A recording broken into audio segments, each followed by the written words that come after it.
Are all Americans living in Fantasyland? Have we mixed fiction and reality so much that they are now indistinguishable? Check this out. This is TenOnReligion.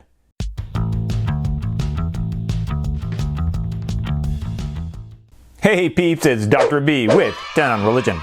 If you like religion and philosophy content, one thing I really need you to do is to smash that sub button because it really helps out the channel.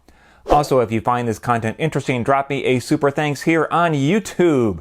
The transcript is available at TenOnReligion.com and new episodes are on the way, so drop me some views. In 2017, Kurt Andersen published Fantasyland, How America Went Haywire, a 500-year history. This is really a popular book rather than an academic one, but it's a great cultural study on America with a lot of religious elements. The premise of the book is that Americans invented and built and dominate what he calls the fantasy industrial complex that mixed fiction and reality until they became indistinguishable. In a nutshell, Fantasyland is the result of one part of our national character overtaking the other part. There's a lot to cover, so let's dive in. Enjoying fantasy in whatever medium we can, be it through music, video, amusement parks, and so on, isn't in itself an adverse activity, but letting the subjective entirely override the objective is a problem, because then it influences people's thoughts and actions. People believe that opinions and feelings are just as true as facts. It's not just falsehoods, but people assembling make-believe lifestyles as well. Andersen traces this back to Martin Luther and the birth of Protestantism over 500 years ago. Every Christian believer could and should now read and interpret the Bible for him or herself. Basically, create their own fantasy reading of Scripture. America began as multiple fantasies in the 1600s by people convinced of wish-filled fictions to make a treacherous journey across the Atlantic Ocean to enact their dreams. They were looking for gold or a route to Asia and ultimately a new life. Those who went to Virginia were searching for the fantasy of gold, which was never really found. Then the English ultra-Protestants, who consider themselves holier and godlier than the church establishment in England, were ridiculed as Puritans. They left and went farther north to Plymouth and became the Massachusetts Bay Colony. They took the Bible as literally as they could and expected the end of time to come very soon. One of them, Anne Hutchinson, became extremely feeling-oriented, such that she felt she could feel God. She critiqued the religious leaders' sermons and gained a following. God spoke to her personally, and she was a champion for a subjective understanding of reality. She was compelled to leave the community and was eventually killed. This was but one early example that showed America to be an outlier. Individual freedom of thought was about the freedom to believe whatever supernaturalism you wished.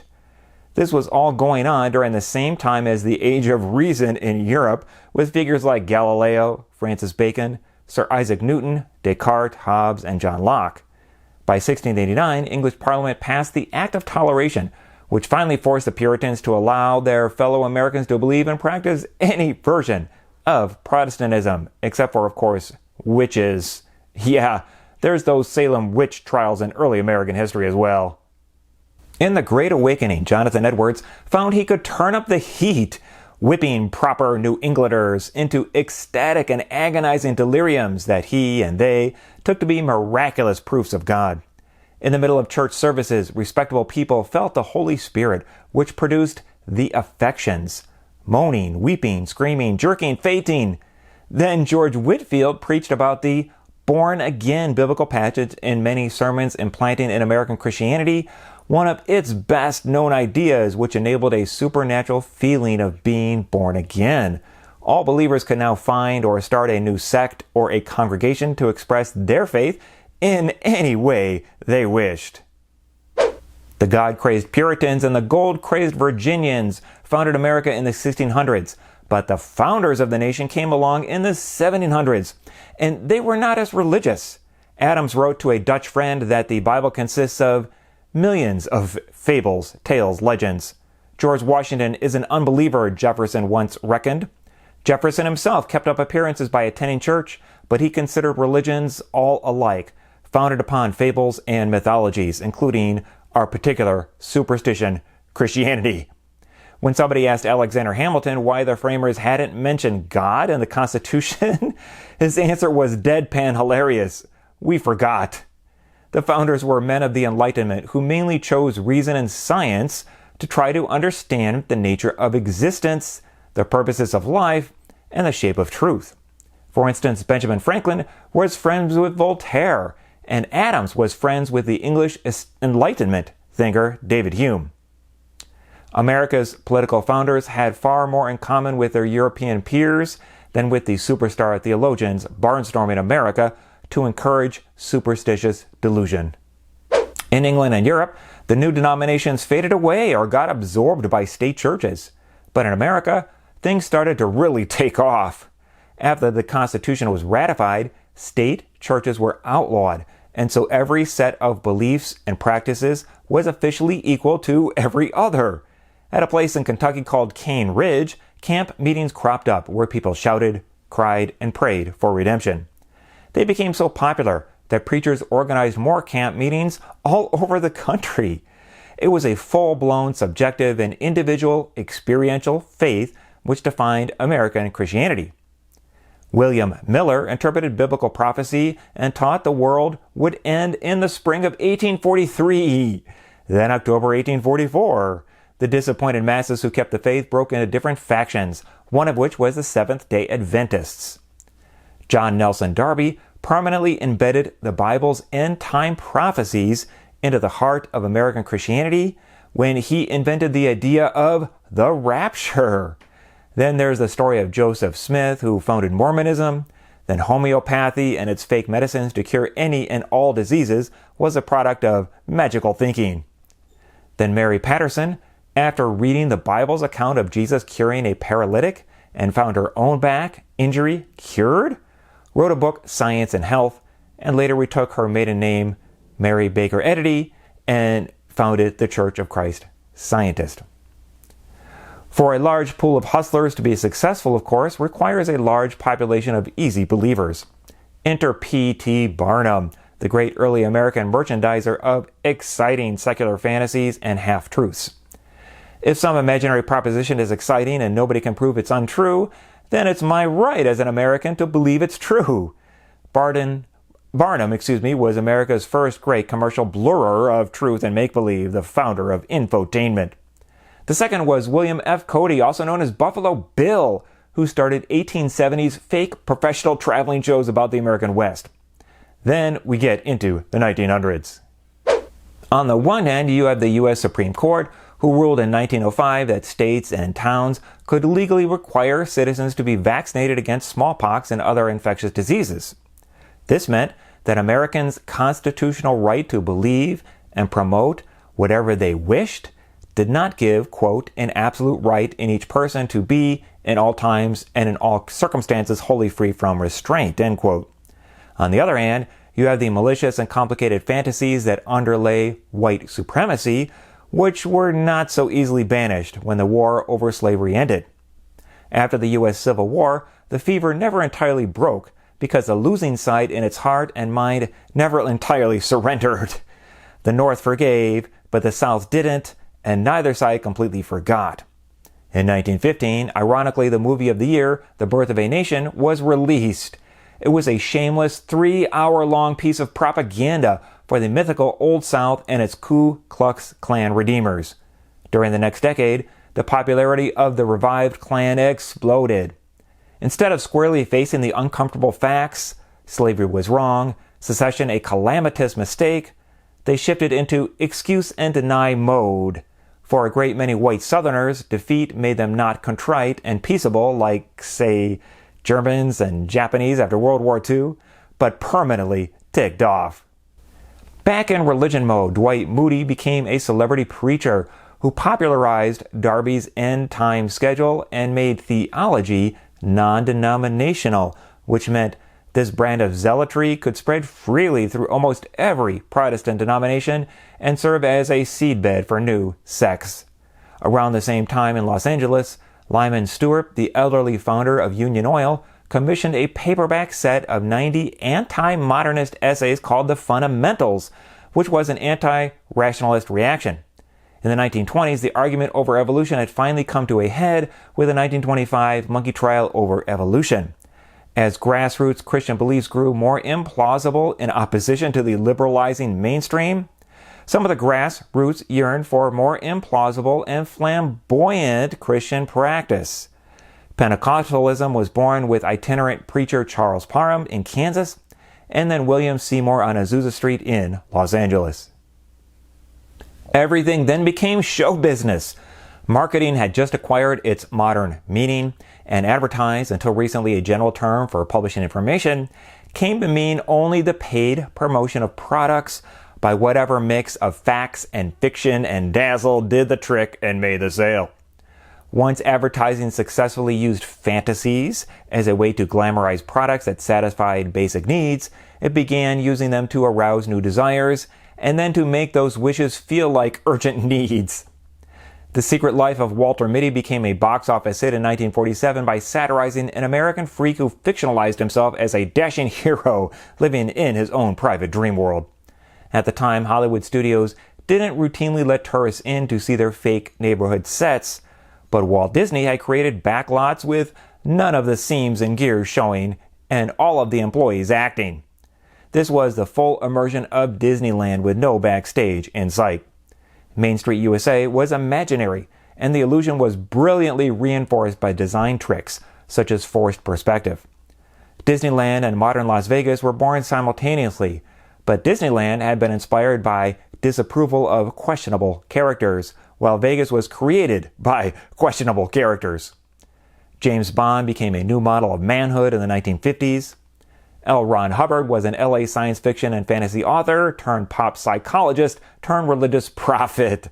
He was a knowing charlatan, and his book Dianetics, The Modern Science of Mental Health, was a national bestseller in the 1950s, then expanded from a pseudoscience into a religion, the Church of Scientology.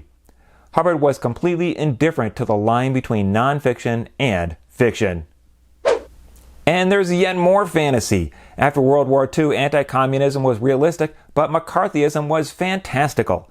Senator Joseph McCarthy claimed over 200 U.S. politicians were members of the Communist Party, and it became the most consequential piece of fake news up to that point in American history. Later he claimed even President Harry Truman was the puppet of some of his communist cabinet members. After 5 years, he was hospitalized for alcoholism, and later, at a social gathering in Wisconsin, he hallucinated that he was being attacked by snakes. Despite being condemned by the Senate, his views remained a conviction that a powerful conspiracy of Americans in government, media, and academia were in alliance with foreign communists to ruin the country. In the 1960s, things really came to a head.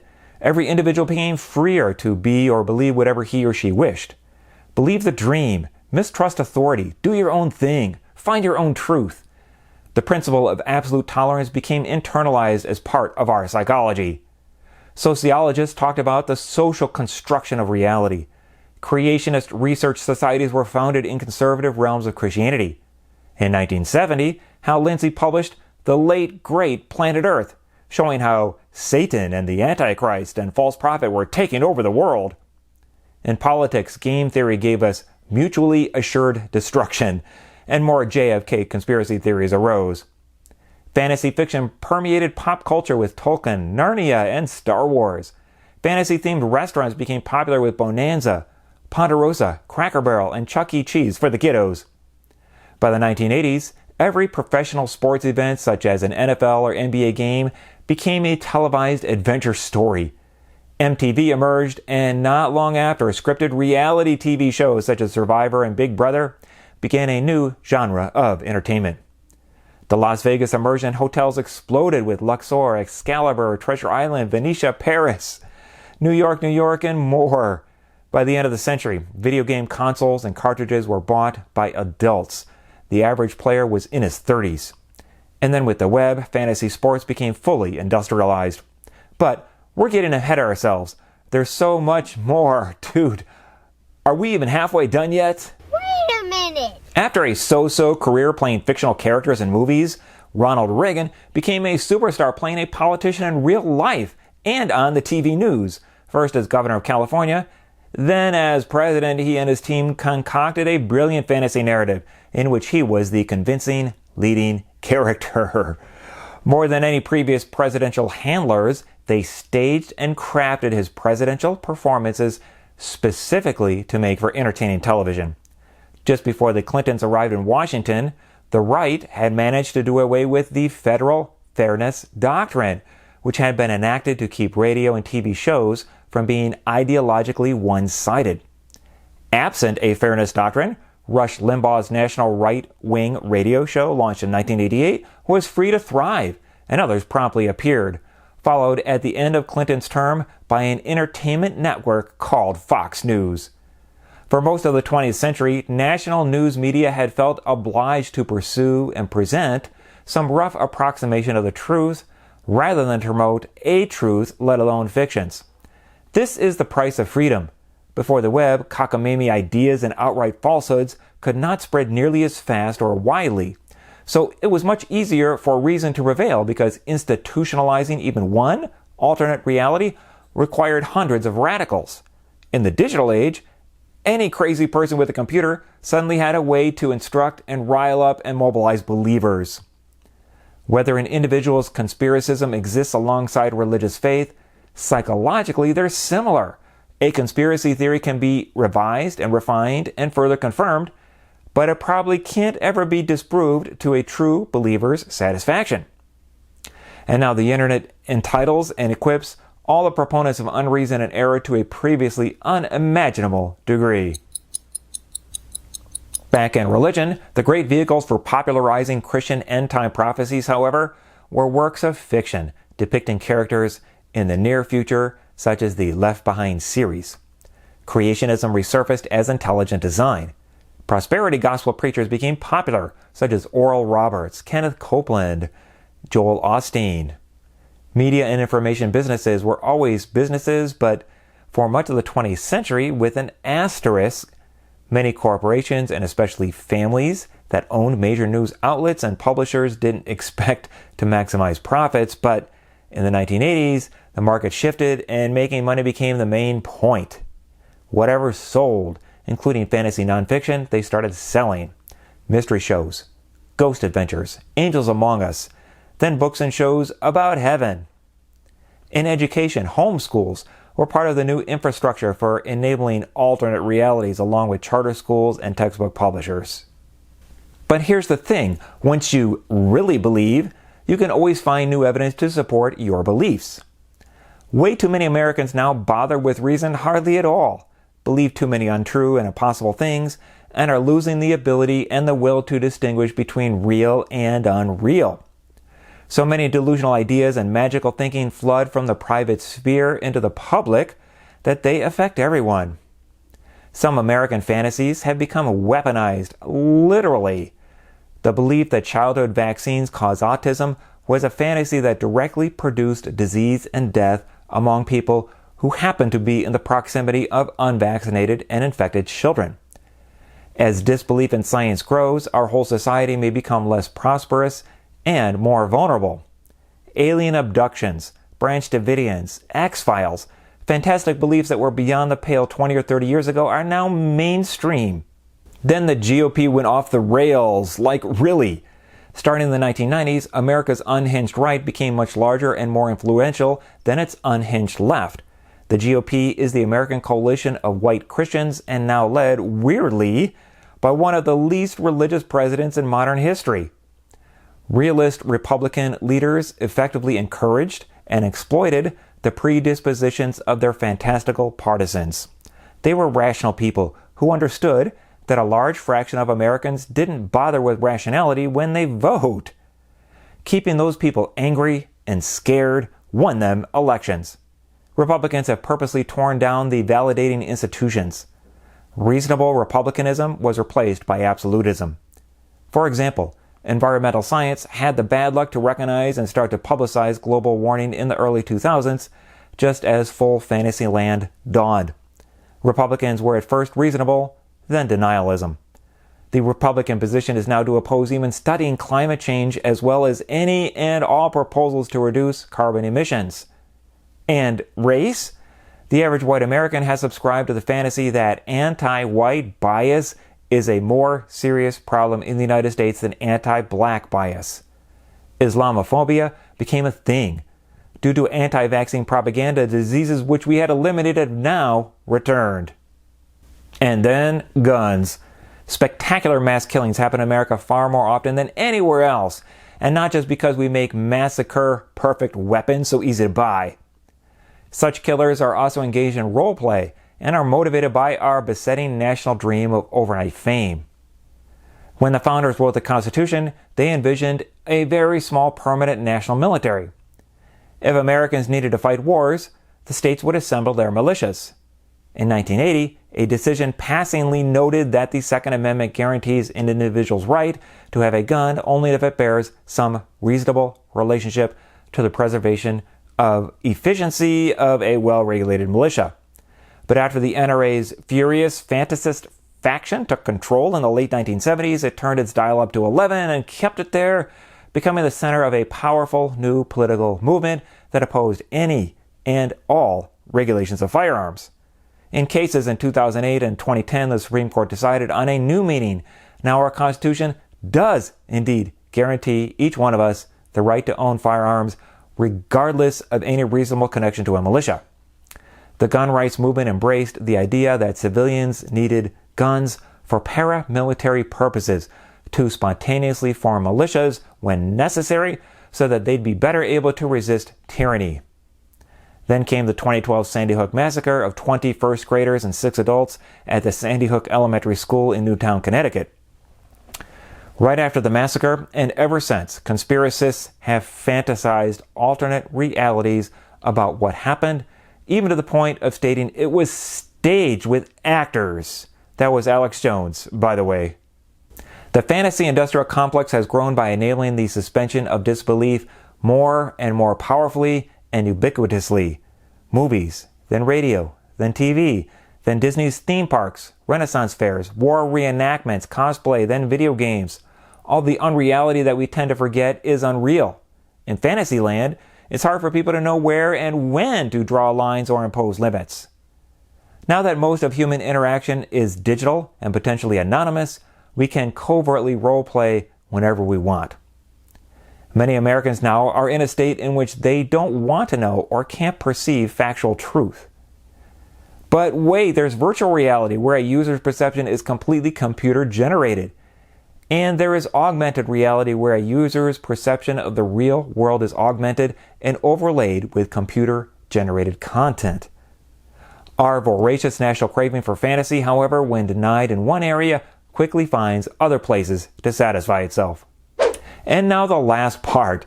Skepticism of the press and of academic experts has been a paramount fetish on the right for years, which effectively trained 2 generations of Americans to disbelieve facts at odds with their opinions. The loss of immunity to false information is the big problem. Donald Trump himself is a pure Fantasyland being. It's saint. To describe him is practically to summarize this book. He doesn't like experts because they interfere with his right as an American to believe or pretend that fictions are facts, to feel the truth. He sees conspiracies everywhere. He exploits the myths of white racial victimhood. His case of kids are us syndrome, spoiled, impulsive, moody, a 70-year-old brat, is extreme. Trump's reality was a reality show before that genre or term existed. He used the pieces of the fantasy industrial complex as nobody had before. Not all lies are fantasies, and not all fantasies are lies. People who believe untrue things can pass lie detector tests. Trump's version of unreality is a patchwork of knowing falsehoods and sincerely believed fantasies, which is more troubling than if he were just a liar. Whatever he believes or doesn't, he makes untrue assertions more frequently than any U.S. leader in recorded history. He gets away with this because now factual truth is just one option. The consensus reality, and Americans feel entitled to their own facts. In Fantasyland, refusing to be fact-checked is celebrated. Whatever Trump believes becomes reality for his followers. The fantasy industrial complex, invented and dominated by Americans, continued to sprawl exponentially, taking over parts of every conceivable realm. Many distinctions between fake and real have been erased. A lot of American reality is now virtual. We're often unaware whether we're inside or outside of Fantasyland. It will require a struggle to try to make America reality-based again. Bro, I just summarized over 400 pages of Kurt Andersen's book Fantasyland. This isn't a new thing. It's like hundreds of years of history in the making. Is it even possible to get out from underneath this cloud? Let me know what you thought about this book. Are we cooked? Are we just permanently in Fantasyland? Leave a comment below and let me know what you think. And again, if this was in any way helpful, drop me a super thanks. Until next time, stay curious. If you enjoyed this, support the channel. In the link below, please like and share this video and subscribe to this channel. This is TenOnReligion.